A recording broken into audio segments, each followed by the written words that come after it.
Hello, everybody, and welcome to another episode of the Intentional Investor Show. Today, we have an exciting show. We have Rita Grimes with us for episode 11, and she and her husband, Paul Grimes, have launched this amazing wholesale company. And in literally 1 year, they've gone from $350,000 gross revenue to over $800,000. You guys won't want to miss this. Not only that, they're amazing people. They're an incredible family, and they have a heart to give to others. So they're the whole package deal. So join us as we go into the interview. Thanks, y'all. Hello, guys, and welcome to another exciting episode of The Intentional Investor. Today, we have a phenomenal guest. We have Rita Grimes with Grimes Homebuyers. Rita, welcome to our show. Thank you for having me, Melissa. What's up, Rita? How you doing? Hey, y'all. How are you doing? So this is it's a nice lake house right there, Rita. Yeah, I know. I have my kids over at my parents' house too for babysitting. So I'm okay. Yeah, nice. You're chilling at the lake. So let's tell everyone. Everybody knows who we are, right? Melissa Castanoscar, but let's tell everyone a little bit about Rita. So, do you mind if I brag on you for a little bit? Of course. Go ahead. So Rita, you are in business with your husband, Paul. So Rita and Paul are from Augusta, Georgia. Paul is a wildlife biologist, and Rita was a nurse at the time that you guys started this business together. Yeah. When you guys first had a daughter, she was born in 2017, little Kathleen. And that is when your eyes were opened up to just how much you guys needed to pivot your lives and your goals to live the lifestyle that you had envisioned for a growing family, which I love so much because you were already thinking about that. They began their real estate journey and wholesaling in 2017 and now have a wholesaling company with 8 amazing team members. You own 10 rental properties, and wait for it, they do 6 wholesale deals a month and flip 15 properties a year. Guys, hold on to your seats. Are you ready for this one?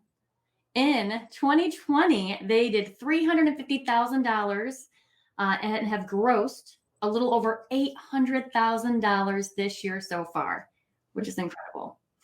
So just through wholesales and flips. Their goal is to keep growing a wholesale company where it runs on its own and eventually focus their attention on commercial real estate in the next 6 months. We are currently in a mentorship. We can't wait to hear about that. Paul still works for a nonprofit for the time being, but he has a huge passion for that. So that's why he doesn't plan on giving that up. Rita, you quit your part-time nursing job in January of 2021. You have 2 daughters. You have Kathleen and you have Rosie, and you get to spend most of your days with them just because of this life that you have built. So Rita, welcome to the show. Thank you. Wow, what a resume. What a resume. What a resume. Yeah. Oh. I just want to get into the how. All right, let's just get into the how you do it. We're going to get into that. So first, I want to just toss the mic over to Rita. So Rita, I know that you're such a humble person. It probably makes you feel maybe a little bit uncomfortable to hear all of those awesome things that you've done, or maybe not. But tell us a little bit about you. Who is Rita Grimes? Yeah, absolutely. Well, I'm in Augusta, Georgia. And we started in 2017. And when I went to nursing school, I thought I'd be doing it forever. And then once I started getting going, I was like, well, I want to do something else. And I even looked, I think I told you, Melissa, before, I looked into blueberry farms because I love blueberries. I was like, and we're in a good area to do it. But just, I couldn't figure out what I wanted to do. And then one day after Kathleen was born, it was right after she was born, my husband went hunting with a good friend. He's in his 40s or 50s. And so he's one of his mentors. And he was talking to him. He's like, while they were sitting there turkey hunting, he said, while I'm sitting here turkey hunting, I'm making money. And Paul was like, awesome. What? I don't even understand what you mean by that. What do you mean? And he started breaking it down, and he told us some books to read, and I'm sure you guys can guess it. He told us to read Rich Dad, Poor Dad. And yeah, everybody starts their journey there, I feel like. But and so we both read that, and I was on maternity leave. I just read it, and it just completely shifted our minds, and it just opened our eyes to all the opportunities that we have that we're limiting ourselves from. So we started just looking into on Zillow for rental properties. We weren't really finding it. And then we ran across wholesaling, and we just Googled what's wholesaling? And then we kind of just learned about it, watched videos, and eventually joined a course and never looked back. That's awesome. Yeah, it was rough at first. It took a while, but this year I feel like we're finally gaining traction and able to grow and expand. Yeah. Tell us about that course, because I feel like that's pivotal in a lot of the folks' stories that we have had the opportunity to interview. You did a mentorship. So who did you partner with to learn from?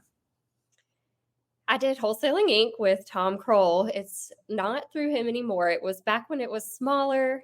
And we had never joined a coaching course or anything. And we were skeptics. And I guess what changed that was just listening to him. I don't know if y'all have ever listened to him, but he's just extremely genuine and humble and kind. And he shared a lot of the same values as Paul and I did. So we decided to just jump in and trust our guts. And so we had to pay $5,000 at the time, which was like a huge amount. It was like this big deal. And so that held us accountable. It held me accountable. I just buckled down, and I had a little bit more of a flexible schedule as a nurse. I worked 3 days a week. So on my days off, I would just get to work. So what was the first thing you did? Because I know Oscar just mentioned the how.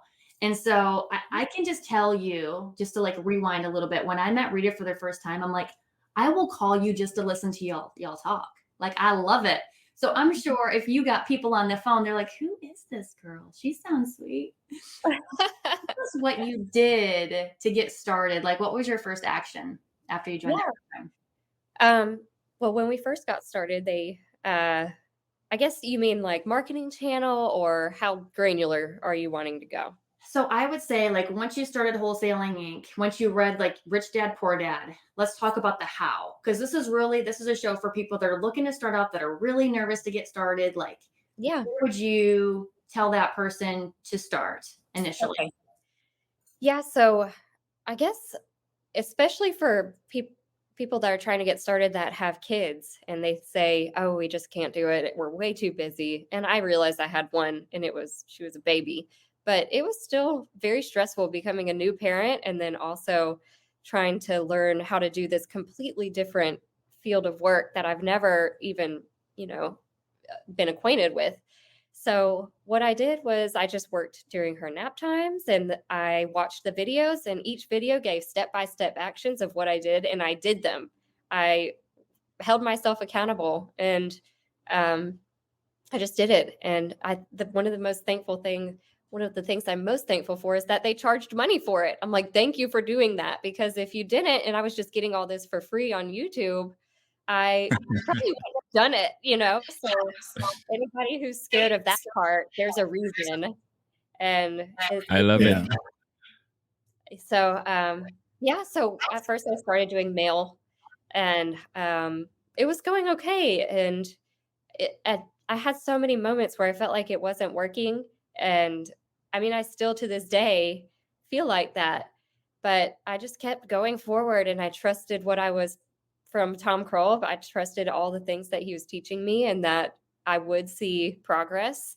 And it may be silent at times, but he assured me that it was going to work, and it finally did. And so once we did that, I guess maybe the next year we switched to cold calling.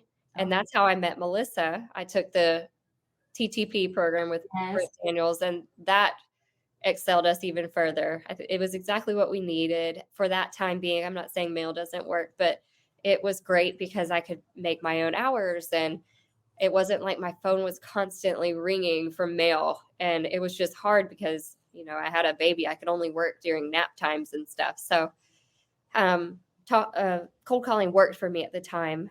And then after that, we got to a point where we hit that glass ceiling. We couldn't figure out, we didn't have enough time in the day. So we wanted to grow our team. So we joined the Next Level Wholesaling with Todd Toback. And that's when we took off with growing our team. And he gave us step-by-step instructions. I'm very step-by-step instruction type. You're very compliant. So what I love that you've shared so far is that you took it from, you started with mail, which surprises me because mail is expensive. Can you remember like how much that cost just to start out with? Like you were all in at that point. Yes, it was so expensive, and that's what was so defeating, starting out, because you're forking all this money, and if you don't even get one closing from a mail out, it's like, oh, I spent all that money. But For sure. Yep. I guess I can't remember exactly what I spent. I know I'm looking into sending out a few mailers now, and it's like 44 cents a piece. So Mhm.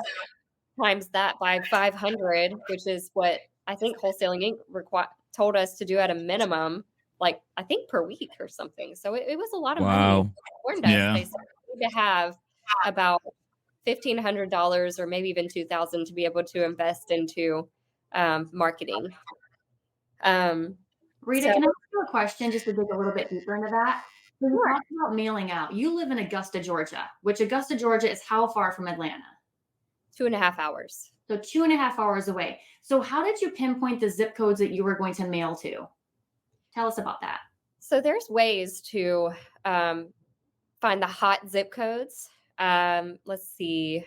I'm trying to remember how you do it. You look at which counties had the most, or not counties, zip codes, which zip codes had the most amount of cash closings, and kind of start there. I know we used PropStream. We use PropStream now, and I can do that there. But Yeah. at the time, we used ListSource, and you can find. I think you can make a free account and just like look Wow. around without buying a list. You can just see how many cash closings are in the area and start there. I mean, even when you're in a market, it's still hard knowing exactly where to focus on, which zip codes and which towns. Because starting out, I was thinking, oh, the suburb of Augusta where the schools are great. That's the best place to focus on. But believe it or not, it was actually not. We've done the most amount of closings at like more in lower income areas where there's a bunch of brick ranches. Rita, I do have a quick question for you. So when you're talking about mailing the zip codes, we need to break down why that's important for a hot zip code. Why is that important to talk about like those cash closings? Because that's where the The investors investors are. Yeah. Yes. Yeah. So you can like reverse engineer it. So share a little bit about that too, because these are some of the basics that folks might want to know when starting. Yeah, absolutely. So as far as the zip codes, so you find the hot zip codes, like let's say there's one zip code I absolutely don't go to because there's not a bunch of cash closings, and it's also a bunch of like shells of houses that are completely run down. It's downtown Augusta. I don't go there.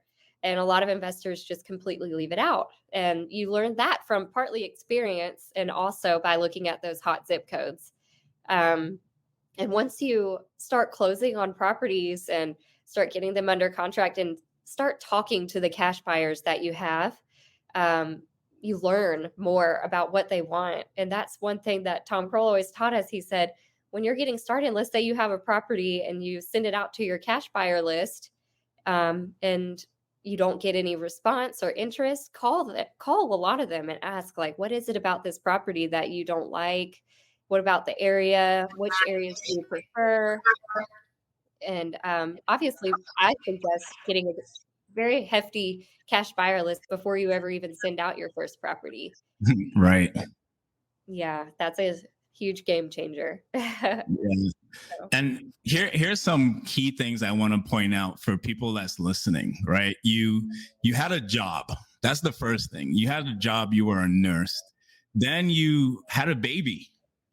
And so many people like crying about my life sucks, I don't have time, and all of these things. But you started to manage your time really well, and you started to do things in between when your baby was sleeping, right? Like we hear so many excuses from people as to why they can't get started and all of these types of excuses. But here you are as a mom with a very good job, by the way, but still taking action, right? And then you joined a mentorship. You joined a mentorship where this is so beautiful that you didn't try to do it your way.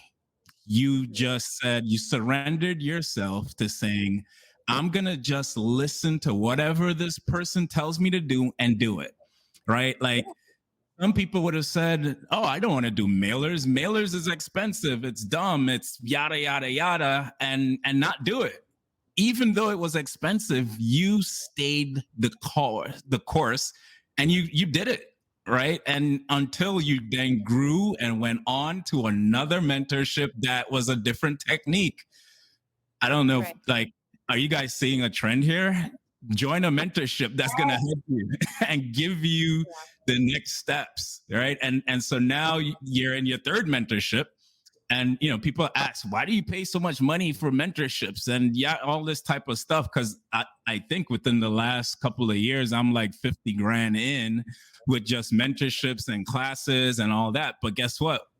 We've made that back times whatever by now, and so Absolutely. if Yeah. it's anything that people are getting, please listen, replay this message over and over this podcast. Like what Rita is saying right here is golden. So thank you for sharing all of those things, Rita. Absolutely. It's all about not reinventing the wheel. That's not fun. Right. I Yeah. agree. I think Oscar just went to an event and he's like, you guys, this is one thing to take away is that it's all the same. It's just repackaged differently. People aren't doing anything new. We're all doing the same thing. So that is why I am obsessed with Rita's story, because I have had like a firsthand ticket and a seat to watch you grow so much from the cold calling days to growing a team to excelling in Todd Toback's course. I mean, you guys are just taking off because you're putting everything in it. So I'm so proud of you. Thank you. You've been so much help for me on this journey. Breath of fresh air. And I learned so much from you. Gosh. That's So- very sweet. This is about you.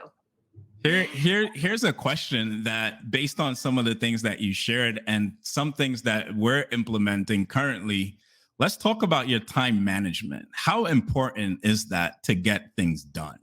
And what does your time management look like in your day to be able to execute on such a high level? Yeah. So I'm not going to lie. I still struggle with that. But the way I have it, I've been told the best way. Oh, there's our dog. Sorry. Is priority management is way more important than time management. Whenever you do have a second to be able to work, what's priority? And there's so many different videos. I know Todd Toback told us about the eating the frog method. I don't know if y'all have ever watched that YouTube video, but you eat the biggest frog first. You label it A, B, C, D, all your tasks that you want to do, and then break it down even further. Put 1, 2, 3 next to which ones you want to do first that are labeled A. And if you want to break it down even further, I'm reading a book right now that's actually really good. Well, I'm listening to it, but The One Thing. I don't know if y'all have read that. Yeah, I've read that.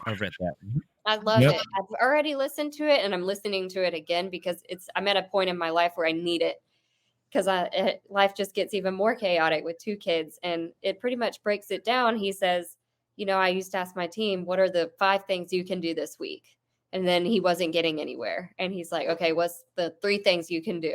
And he still wasn't. And he finally's like, okay, fine. What's one thing you can do?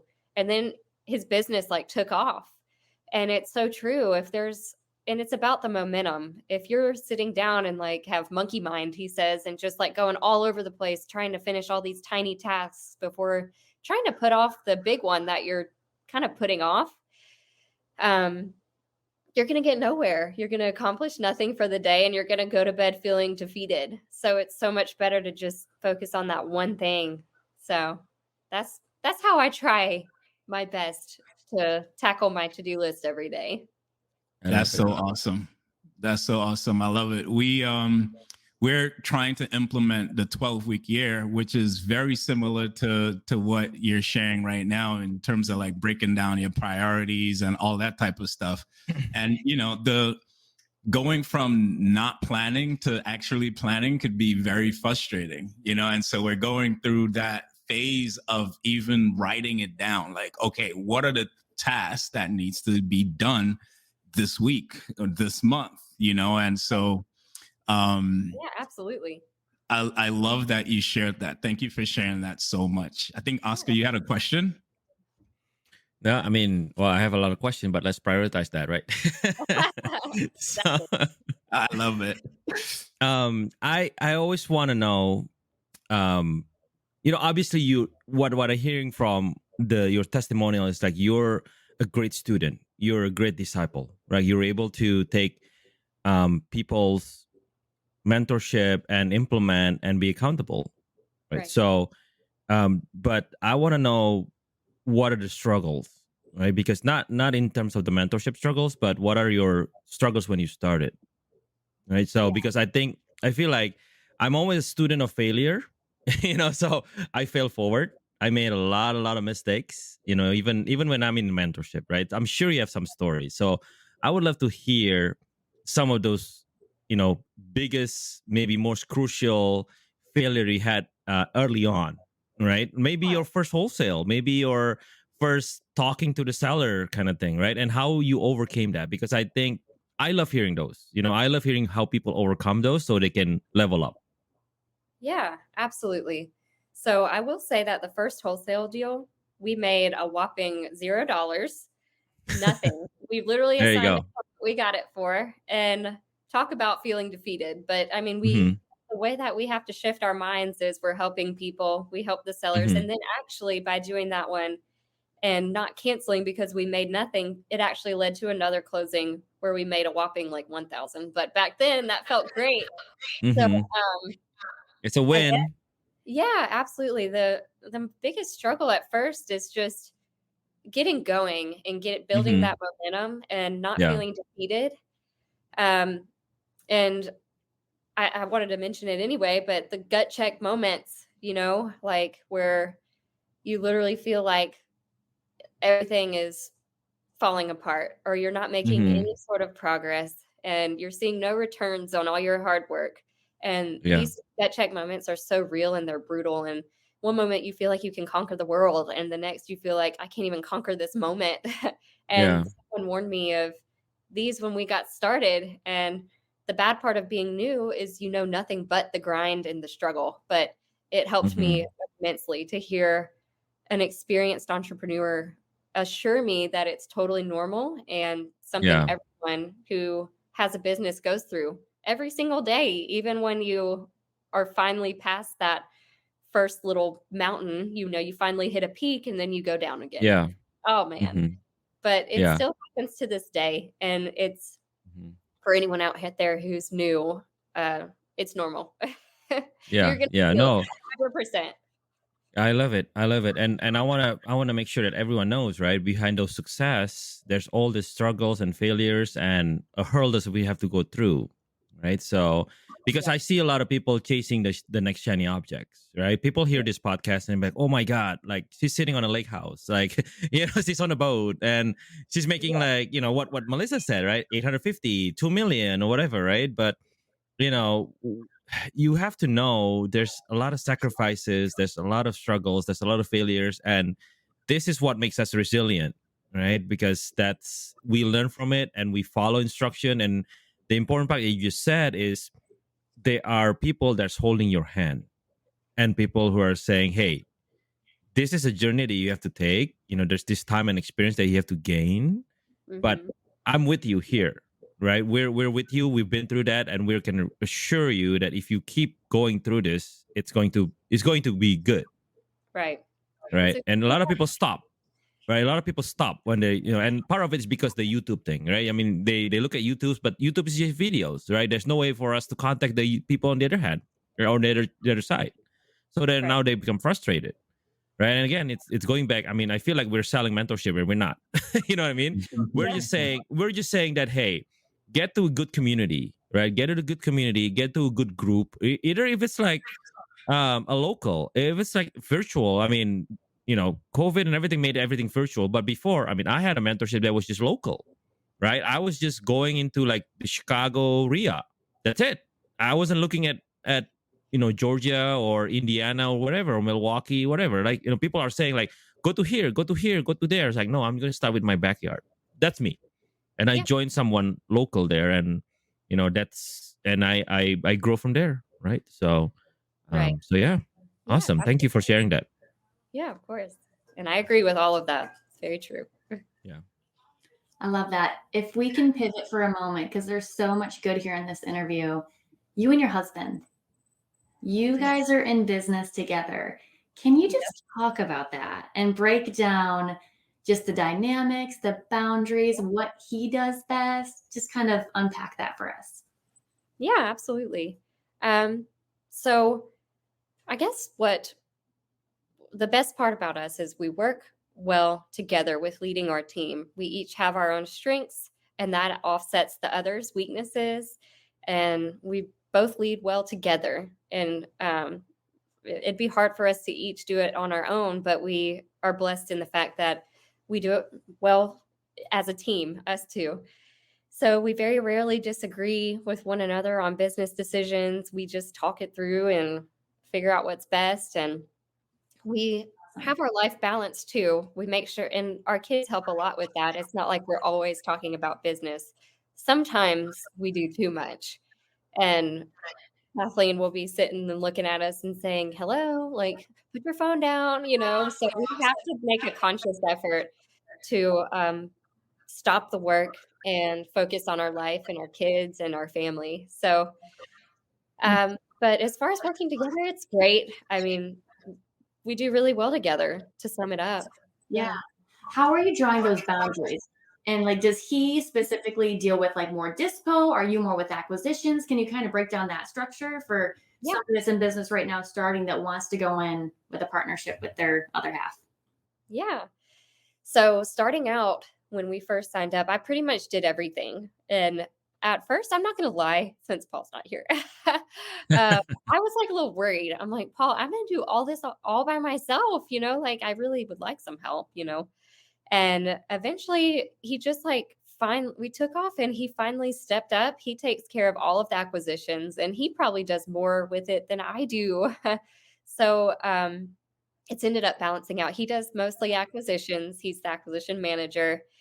I do marketing and I have hired a disposition person, so I'm over her as well. And so anything that's on the closing side of things, I help. I answer. She answers to me. And let's see, acquisitions, dispositions, marketing, that's pretty much it. And so, yeah, we each have our own lanes and we try our best to stay in them. We'll refer to each other if we need like advice on one aspect of it. But for the most part, we stay in our own lanes and it works well for us. That's awesome. I love it how you say that. You stay in your own lanes because you know each other's strengths, and I'm sure you respect that. So talking about acquisitions, you said Paul does a lot of that. Do you have one or two people, because you've really grown in this last year, so to get to $800,000 in assignment fees and profits through your flips, like unpack what that looks like on that part of your business? Yeah. So like as far as like how much is for how much, or not necessarily money, but just like how the team runs. Okay. In terms of acquisitions. Okay. So in terms of acquisitions, I'm sorry. Yeah. So we have 2 acquisitions right now and that are boots on the ground. They take calls coming in from the cold calling team and they schedule appointments, and we're really strict. Paul's very analytical. So he makes all these graphs and he figures out like what exactly produces the most results. Is it calls per day? Is it appointments per week? Is it contracts? You know, there's so many aspects that you can look at, but he's boiled it down to appointments. He says going on 5 appointments per week is the most crucial thing, getting face-to-face with individuals. So we just are really strict with our acquisitions team, and we say, go on 5 appointments per week. And obviously when they're new, we focus more on phone calls, like make sure you're putting in your phone calls and talking to the most amount of people as possible and following the script and stuff like that. But yeah, so they do good. We have one newer one and she's picking up momentum slowly, but she's getting there. And another one's been with us for about 3 years now, and he's been great. So yeah, does that? Yeah, no, I think that definitely helps. What is that process like in growing your team and working with your husband and all that? Like, how do you hire? What type of qualities are you looking for in an acquisitions person? And is it high return where, like people leave? Like talk like the low down dirty shame about what that looks like. Yeah, so we actually use Wise Hire to hire. Somebody told us, it was actually our property management company told us that they use them, and I've actually really loved using them. So what they do is they ask what the position is, and then you find the best fit of what it is that you're looking for. And they have a personality test that looks best to that position. And then you put your job out there through them, and they post it to all the other, kind of like if you put a property on MLS, it'll go to Zillow, realtor.com, all that. It's kind of the same way. It'll go to Indeed and all of the other platforms. And they'll submit their application. It all comes through Wise Hire, and we can sift through them. And we ask that they take a personality test, and it'll classify them as an excellent fit, an average, or a poor fit. And it's been great. And it really does line up with what the personality trait is that we're looking for. We're wanting somebody who's outgoing, who loves to talk to people, who not overly analytical. There's certain things that we look for, and a lot goes into selecting that person in the interview process and the questions we ask them. And the turnover rate, I would say we've had kind of poor luck with getting a second one over the past year. We've gone through like 3, but Kyle is our first one, and he's maintained, he's been loyal and stayed with us for all those years, which we're thankful for. But I think this is our 3rd time trying to hire a second one, and she's doing great. So hopefully we're finally done with the hiring process. It is hard. It's a hard position to hire.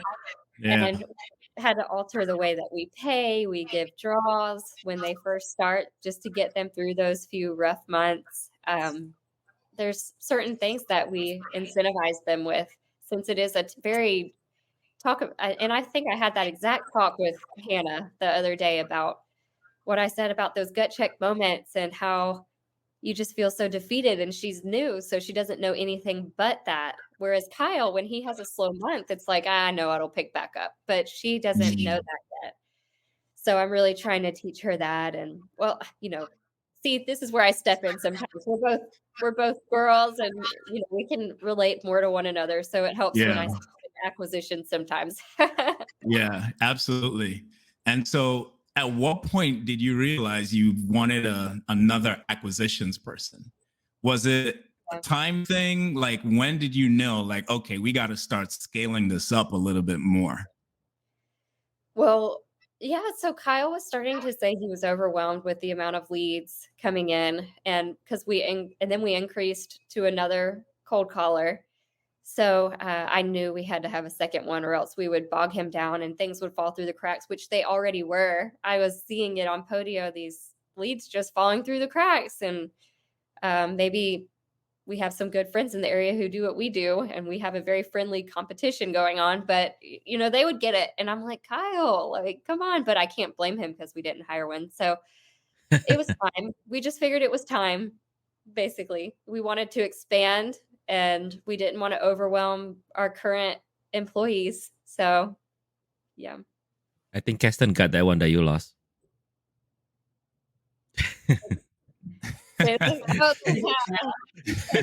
Yeah, I may have grabbed that lead. I'm in Georgia too, so we're gonna have that friendly competition going on. I'm all about it. I just had dinner with the girl that we compete against. We're actually really good friends.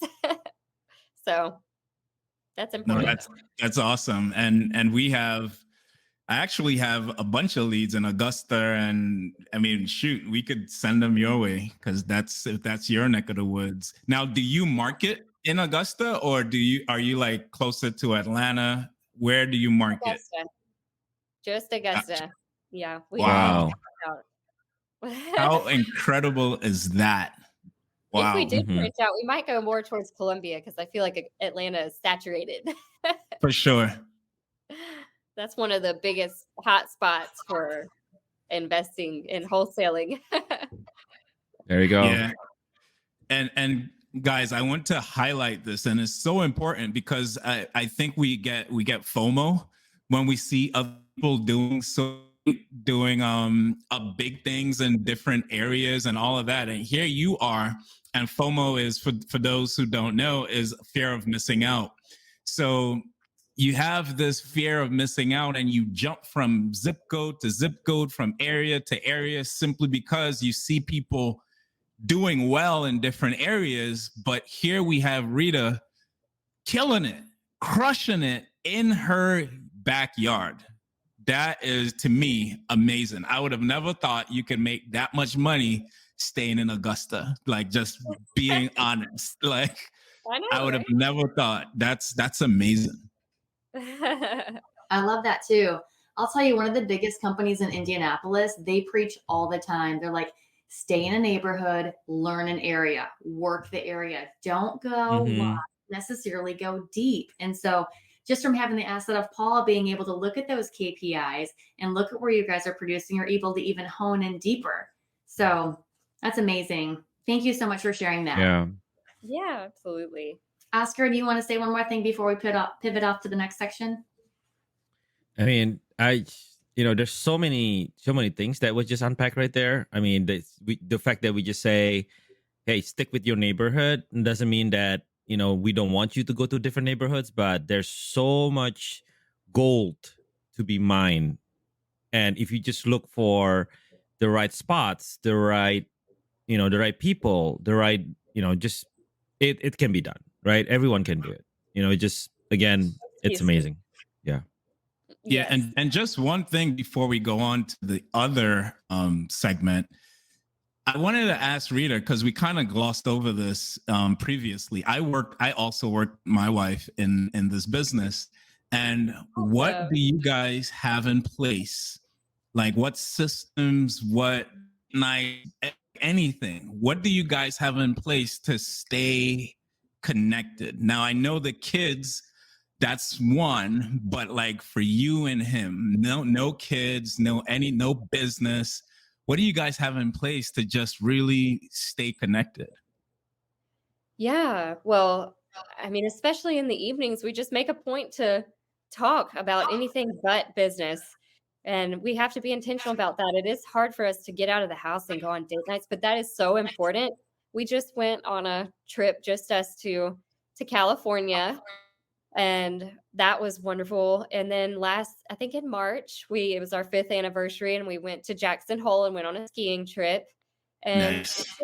it's just great. It's great for us to spend time with one another and really have no distractions and be able to focus on what goals do we want to set for ourselves for the next 5-10 years, and just really buckle down on that. And it's much needed. And I had huge anxiety about it, leaving my kids, because I'm kind of the hover mom. But once I got over that fear, it's fine. Like, I'm fine leaving them and with their grandparents, and they enjoy it so much too. And I think it's good for them. So yeah, you have to be intentional, I'm sure you understand that. It's hard, but you have to make super a point. hard.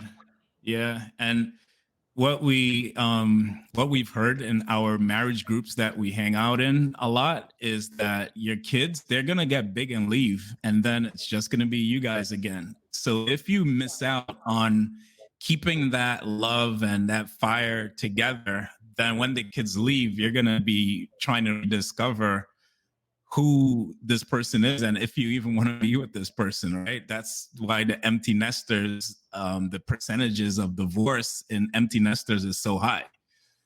So like, fantastic points. Thanks for sharing that. Yeah, absolutely. Yeah, and that perfectly leads us into the next section. So we want to talk about your big, hairy, audacious goals.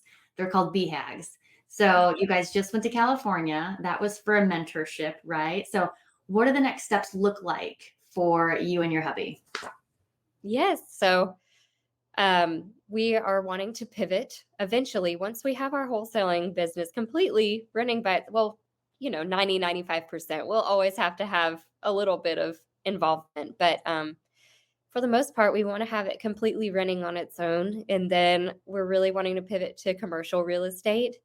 And we joined the mentorship that you guys are referring to. We talked, it's Contrarian Academy with Manny Koshman. And we found him on an Ed Milet podcast. And he just, like I said with Tom Kroll, we're all about genuine people that are humble and happy and hardworking and not super arrogant, and he was he came from Iran and lived in a car for like 2 months with his family when he was a kid. And he just worked his way up. He loves cars.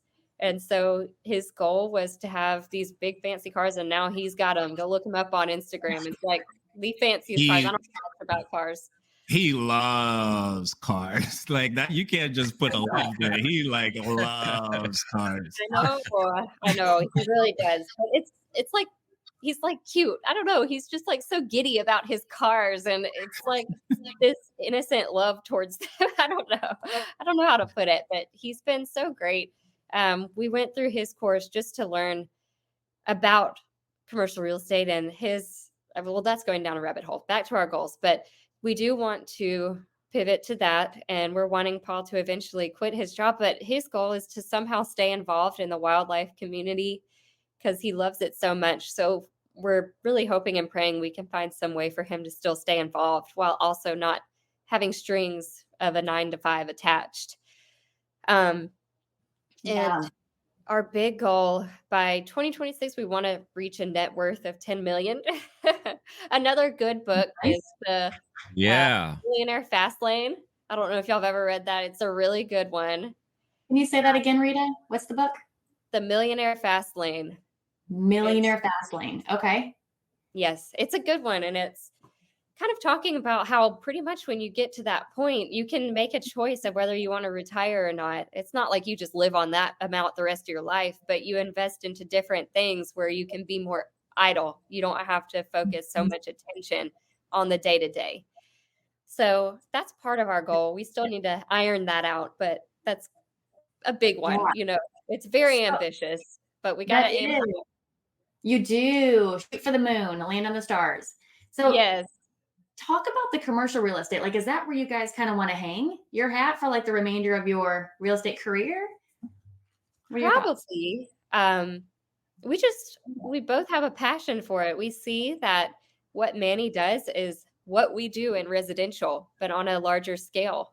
Yeah. And it's literally exactly the same, if not easier, because he only does like 2 deals a year. And he makes millions on each one. And it's like the same exact % return that we're making on a flip with residential, but it's just a bigger property. And then on top of that, another plus is there's less competition in commercial. Everybody's going after houses. It's what they can afford.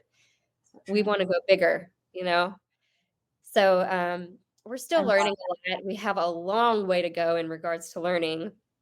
Manny's program has been great, but I will say it's not step by step. It's different. Once you're to that level, you're not going to be spoon-fed like exactly step by step what to do. So that's been a huge eye-opener to us. We need to, we need more time to dedicate on it. And that's why we're trying really hard to get our wholesaling smooth so that we can dedicate our time to it. So if I'm hearing you correctly, you're basically saying that you were in preschool, then you went on to high school, and in college is like, if you show up, you show up. If you don't, you don't, but you just don't get it if you don't put into work. And so the higher that you're getting, the less hand holding you're getting, but the information and access is still there. But now it's more on you to dedicate that time to learning on your own, but the info, you still have access to info and to people. Yeah, exactly. It's kind of like he is big on analyzing deals once you have them and stuff like that. And that goes so far in commercial because there are so many moving parts. But once you do it once, you can do it a million times, but it's that learning process. You don't want to make a mistake on a huge property. but you can handle a mistake on a flip. It won't make you go under, but Mhm. on a commercial property it might. So you have to properly educate yourself. We didn't want to reinvent the wheel with that. But as far as finding them, he says you got to network. Get out there, meet the brokers, market to people if you want to, but that's not even what he does. He doesn't even market. He just puts his name out there. He built a strong network in his area and in other markets. And so that's what we really need to focus on once we can start pivoting, is really getting to know people, putting our name out there, get our first one under our belt so that we have some credibility and just off to the races, hopefully. That's awesome. So good. We're excited.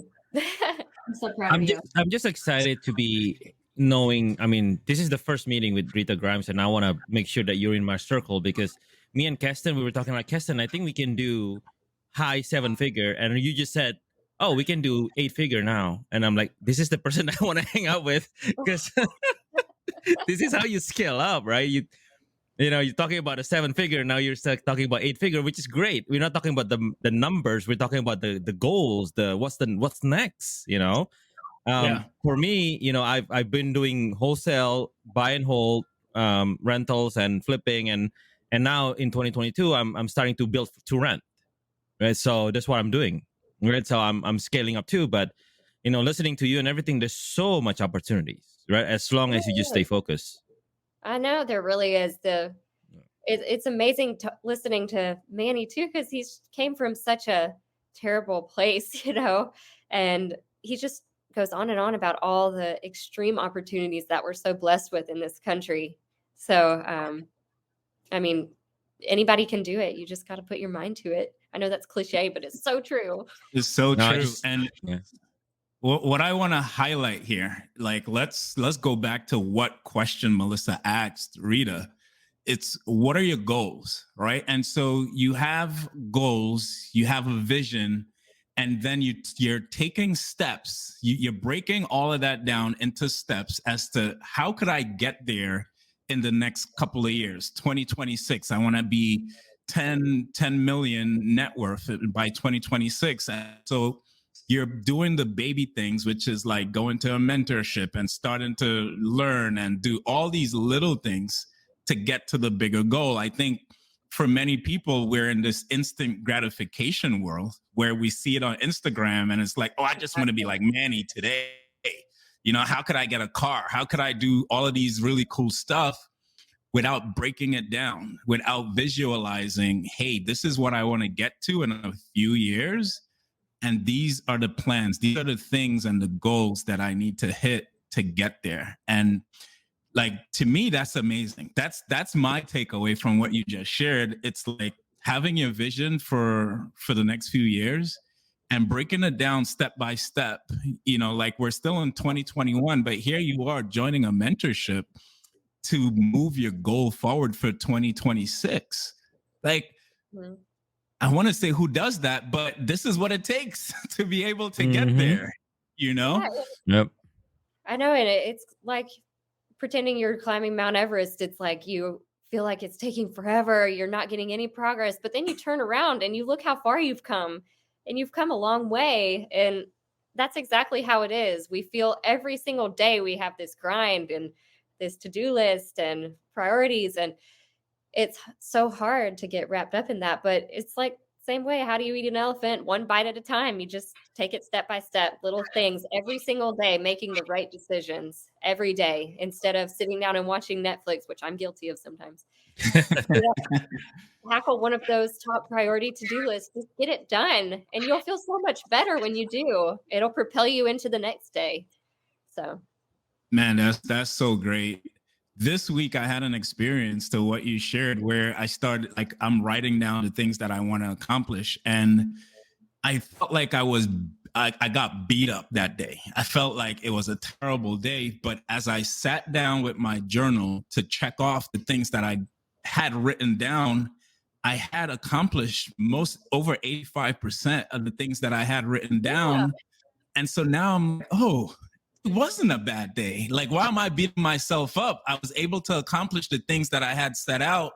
So I'm moving bigger goal forward, you know? And so, man, writing things down has been such a game changer, and planning it out for me, even in the short space of time that I've been implementing. Yeah, I would say get a planner, and whether it's you use the planner as your journal or whatever, but write it down. Exactly. Yes, you need that because if you write it on a list on your phone, you're going to forget about it just like every other list you put on your phone. Don't do it that way. You got to write it down. And you can look at that. I'm guilty of that. I'm guilty of that. Yeah, I know. Don't do it. Yeah. Who wants to give me a planner for Christmas? I will. Send me your address. No, I need it now, not Christmas. I'll do better, Oscar. I'll send it to you just because it's Monday next week. How about that? I know, right? Yes. I'm telling you, I need it now, not Christmas. I mean, Christmas is done. Yes, I know, right? Yeah, we do. So I think one of the big aspects that we're missing today is Paul. Like, he is great. I have not had the pleasure to meet him yet. So we're going to dig into Paul for a little bit just to kind of wrap up the show. Are you down with that? I am. Sounds good. Okay. So he's going to love you after this episode. Getting saucy. So what is your favorite thing about working with Paul? I mean, it's so nice to be able to, like, whenever I want to get something off my chest, I'm having troubles with, and it goes vice versa, both ways. We're having a hard day with the business. It's so nice to be able to talk to each other and be able to ease each other's worries, because some things that he's worrying so much about, I'm like, it's not a big deal. Like, it'll be over with tomorrow. Same thing. It's just so nice to have that communication in the, trying to think of the word, but just kind of dissipates our worries. Like, we can help each other in that regard and build each other up. You guys have the same foundation too. You're living your life on solid rock, right? Yes, absolutely. You have to have faith. Mm-hmm. So you're building your house on the same thing. I love it. So number 2, if you were to describe him in 3 words, what would they be? Okay, well, I will say ambitious. He's the one that I talked to him about our 5-year goal. I've really put it in concrete, and he's the one that came up with the 10 million in 5 years. I'm like, okay, like, that sounds good, but we got to get to work. And he has no doubt we'll do it. He's very ambitious. He's very a visionary, and I'd say he's very loving. We do the 5 love languages, and his is touch. He's just like so loving, and he loves his dogs. He loves his kids. He loves, I don't know. That's just how he is. He's very sentimental. And I love that about him because it really helps with our relationship. Just like to be able to relate to one another. And he can always help me feel better because he's so sentimental. But, and then the third I would say is he's a prankster. I have probably a TMI story, but he put, those poppers you throw down on the ground, like a firework that you throw it on the ground, it pops. Yeah. He put one of those under the toilet seat. I love Paul already. He got me good. And so I tried to do it back to him, and it didn't work because I didn't place it right. He's like, you didn't put it the right way. So, good try though. Constantly. And he plays pranks. Yeah, I know. He plays pranks on Kathleen like there's no tomorrow. And even our dogs, because they're hunting dogs, so they smell. So he'll hide. And he'll just be cracking up because the dogs will be sniffing around the house for him and they won't be able to find him. That's just him. He's a prankster. So I love that so much. I think you have to laugh. Like, you have to have somebody in the relationship that has an awesome sense of humor. Yes. Things light, because things can go south in deals, or things can just get really stressful. So I'm glad that you shared that. Yes. I'm getting crackers for the toilet seat today. You have to. It's a good prank. Oh gosh, you got me good. I love it. Okay, so now we're going to pivot, and I know that you're humble, but what would he say about you? 3 things, because you guys have been on a number of different interviews together. What would he say? I think he would say the same thing, that we're very blessed to have such common values, and we're both strong Christians and base our business on that. And we never disagree about how much we want to tithe, the fact that we want to tithe on gross and stuff like that. And I think that he would agree, that it's such a blessing to be able to have a relationship where we can work and enjoy pleasurable things as well together, and family, and just kind of combine our entire life with each other. And I know for some it's not, you need that boundary, but we love it. And I honestly think that he would say the same thing. I love that. But about me in general, he probably would say I'm a bit too much of a worrier. That's a negative thing. But at the same time, he would say that he said it before. I don't believe him, but he thinks that we wouldn't be where we are today if it weren't for me buckling down at the beginning. For So sure.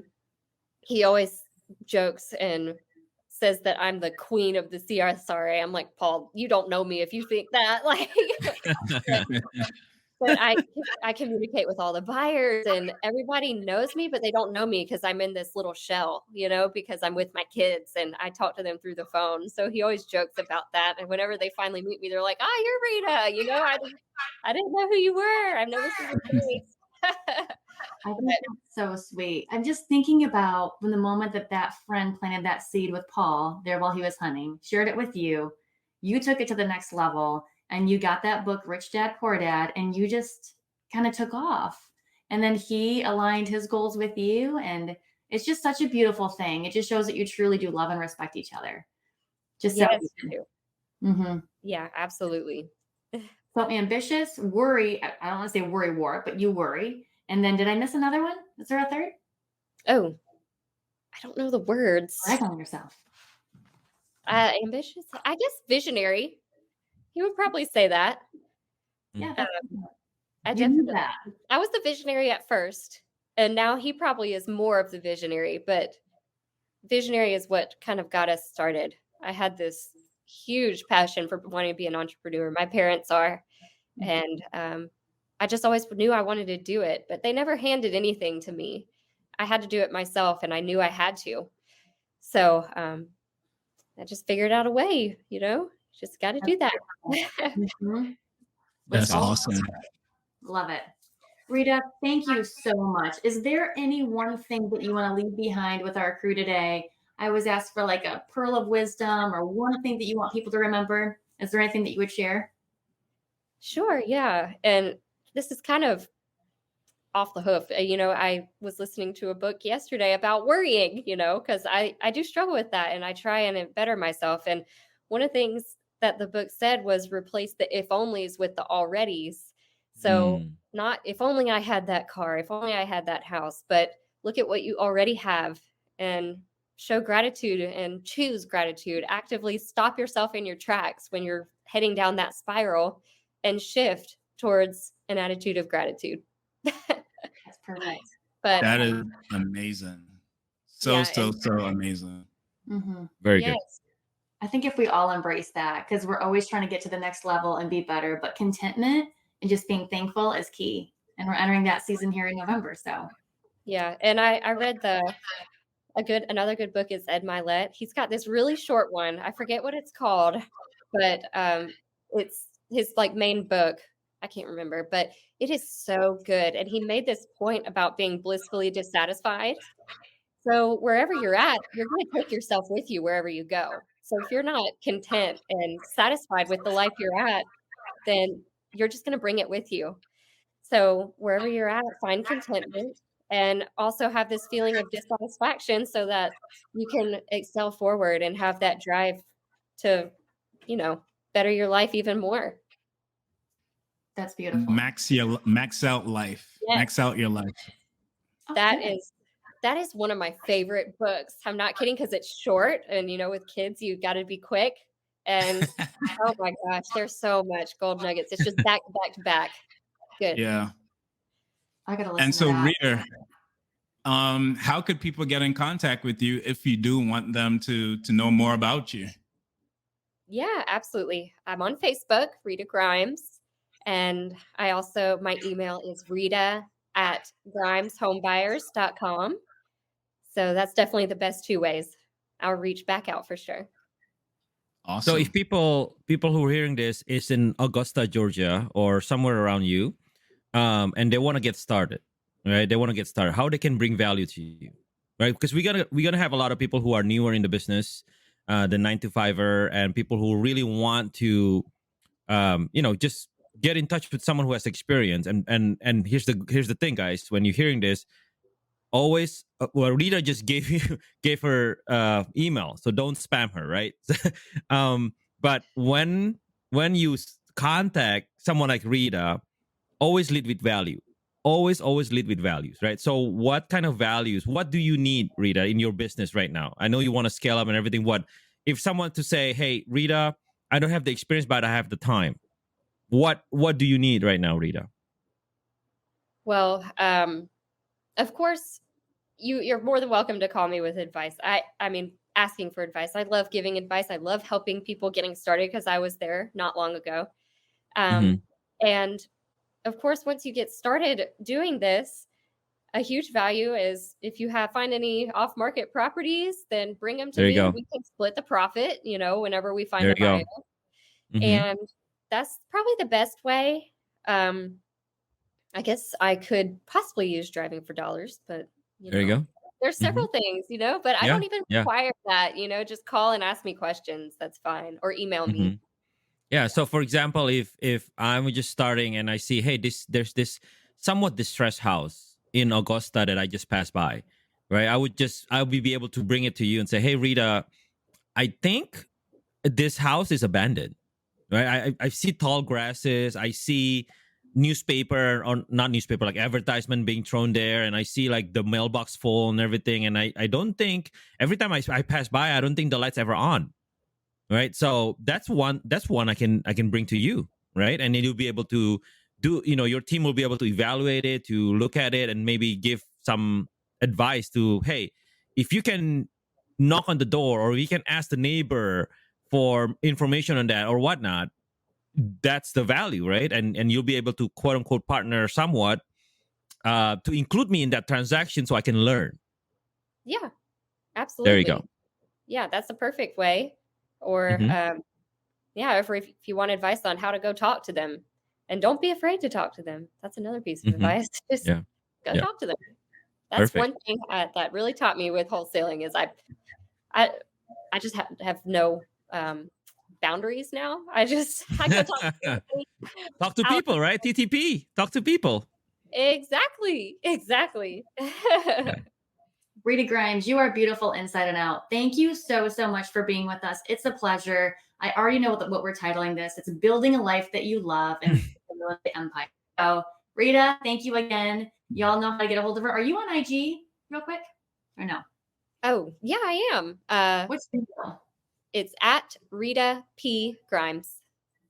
So at Rita P. Grimes. Yes. Thank you so much. Okay, until next time, guys. Yes, Thank absolutely. You. Thanks for Rita. Me. Bye. Bye. Hey guys, thank you so much for tuning in. You guys just heard an exciting interview with Rita Grimes from Grimes Homebuyers. If you guys liked what you heard, you guys can continue to connect with her on Facebook at Rita Grimes or at email at rita@grimeshomebuyers.com. That's RITA at GRIMESHOEBYERS.com. Or you can find her on IG at Rita P. Grimes there as well. It was an awesome interview. She did a great job, and we so loved hearing about her successes, how she's leveling up, and how she is building a life that she loves. Until next time, peace.